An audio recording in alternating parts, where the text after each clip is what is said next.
There's our vent tube. Okay, now the next thing we're going to do is we're going to remove this manifold up here on the top. And two things. First, we have 4 bolts that kind of hold it to this pipe, which comes off of the pump. Okay, so we're going to separate those first, and I think those look like about a 1/2 inch. Nope, 9/16. So grab a 9/16 and remove those 4 bolts.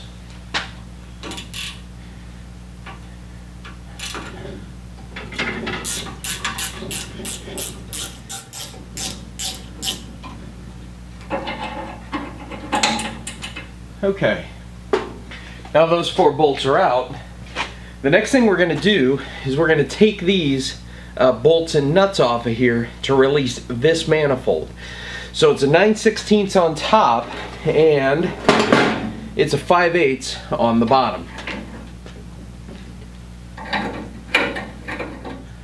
I broke all but one of the bolts, but the good news about this is 2 things. Like I said, it's going to happen. You're going to break bolts.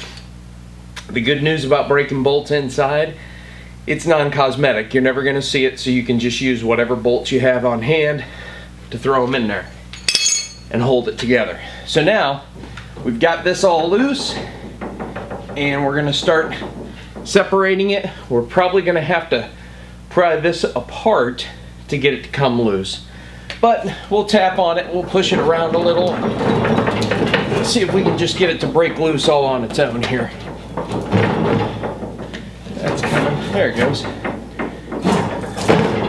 There we go. There's a gasket in between, as you can see. That's just, it's toast, but it's not a big deal because we're not going to use it again, because we're not going to use this for gas. So here's the manifold. Now we'll start taking the rest of this stuff out. Okay, the next thing I'm going to do is I'm going to take this electrical out here, this whole manifold, and as you can see, this pipe, this goes all the way down to the bottom. That's how the electricity was pumped up to turn these light bulbs on. Now the only thing that's holding this in here, there is just a little collar with 1 bolt in it right below this piece here, and it's a 7/16 and it's just a bolt. It's threaded right into the manifold. So once I get that out, this whole thing should come out.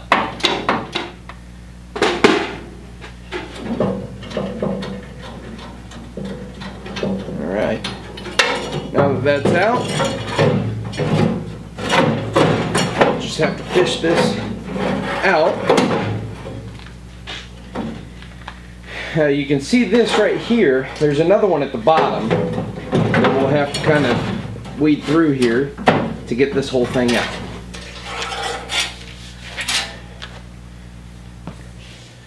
Okay, the next thing we're going to want to do is we're going to want to take these faces off here, just so we don't damage them or whatnot as we're working on them. So you just need a real small flathead screwdriver, and there should be 4 screws on these to take them out. Now as I started pulling this off, I came to a bit of a conclusion as I was looking at what the next step is going to be. Once we pull this off, I'm going to pull this whole unit out. And I saw this old computed at panel. This is a new one, just to give you an idea of what it looks like. So I made the assumption that this was probably the original equipment. But as I got in here and really started looking, I noticed a lot of my bolt holes didn't match up. And then I also noticed, let me see if I can swing this around here.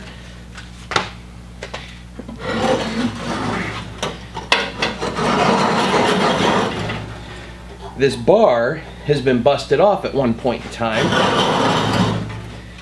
But I just started noticing, you know, that a lot of these bolts, one of them's missing here because it doesn't line up, it won't fit, and of course this busted mounting bracket. So to me that means that this was probably a clock face at one time. The thing we're going to do is take this computer unit out of here, and on mine there's 2 bolts, but there could be 3 on yours. 2 on this side and 1 in the middle on the other. It's a 9/16 bolt on top and a 1/2 inch nut on the bottom.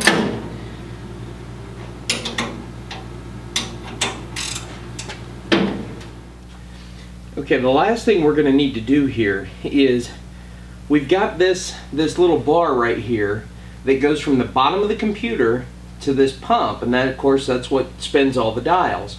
Now you see this little piece right here. This is just a little lead safety type wire, and so what we have to do is we have to clip this wire off, pull this pin out, and then this should come free of the bottom.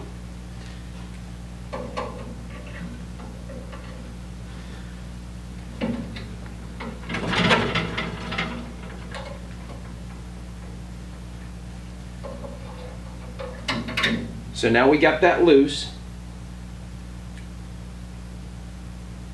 We got this pin.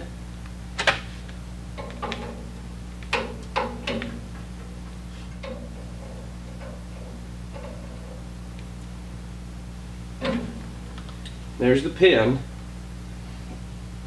And now we should be able to twist this computer and lift this whole unit apart. Now the reason we have to twist this computer is you have 2 tabs that are up on top and 1 tab that's down here on the bottom. So you can't lift it out because it's kind of caught up in there. So we twist it a little to free it, and then we lift it straight up. And you see how that came apart right down there? That's all we needed to do. Now this unit's pretty heavy, so be careful with it.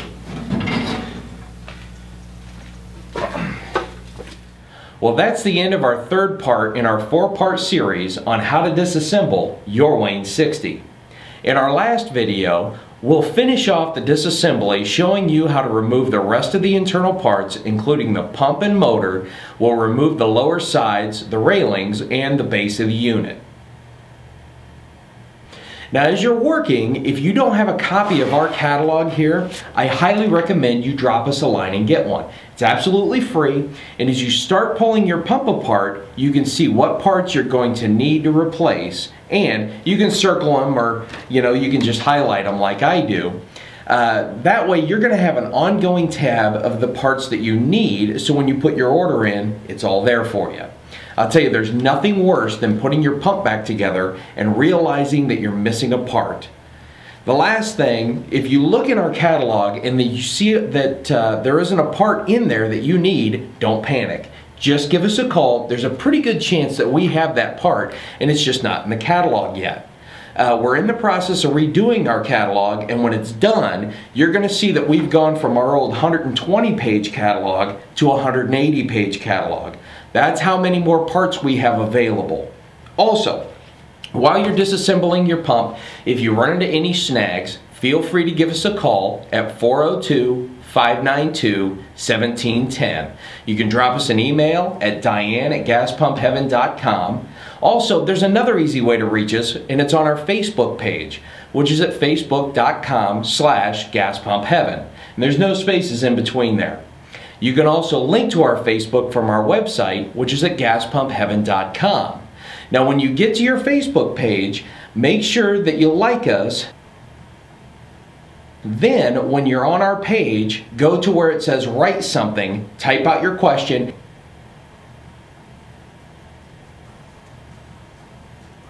and we're going to get back to you as quick as we can. Well, that's it for today, guys. Thanks for watching.